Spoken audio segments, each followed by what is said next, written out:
Kubikeno moko twavana sedito kyambote munkumbwa se ye mwana tata mwanda velela munkumbwa se ye mwana ye tata mwanda velela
tunaendelea kutavwana Sereto tata mfumwa mbanza beto bana bakutukula ombela bakafulu watusikirikisa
tusama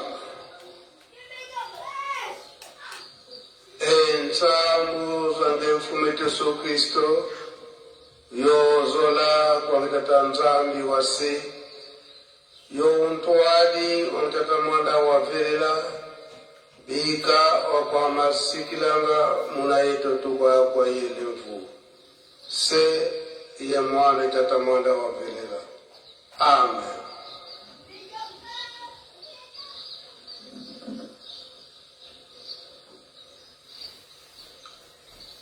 Kombo ya tata ya mwana petata mulimu santo lobi torobakalika ete na 5 mois bapapa balobi ete bafete nyos ezala ya lingomba ezala ya leta ezalaka nde bafete oyo ekozongisaka biso makanisi likambo nini yango ezalaki. Lelo solo ezali le 1er mai oyo ndenge teuti kolanda sikoyo na papa coordinateur général oyo atalaka likambo wana awa na kati na Yerusalemi mpe azali kotala yango na mokili mobimba ndenge leta alobi mikolo nyonso ezali ya ye ya kosepela mpona ntango oyo lokola na kati na mboka kimia ezali te na mayemayi komonana kuna na bandeko na biso na este yango mokolo yango topesi yango na mabondeli biso libonde to kilte ekozangaka te na kati na kilte elakisi ete to se consacre mingi na mabondeli ndenge mboka elobi ete kuna na este kimia ezali te. Maso wana toyebi ndenge eza kotambola kosalema ete ye moko mokonzi ya mboka na gouvernement nyonso bazali kosala manso po ete kimia ekota kuna na este. Kasi likambo nyonso biso tokotiaka na mabondeli to tokotiaka tata Nzambe liboso tango totie mabondeli mpe totie kombo tata Nzambe liboso biso awa toyebi Nzambe mosusu te kaka Nzambe ya tata Simon Kimbangu oyo lelo oyo ezali represente na papa Simon Kimbangu Kiangani aleka liboso na manso wana po ete kimia aikoka kozala. Kasi biso na kati na lingomba makambo na biso nyonso ekokendeke na référence na kati na Bible yango tokobenga na papa Umba aleka liboso awa akopesa biso kaka bashapi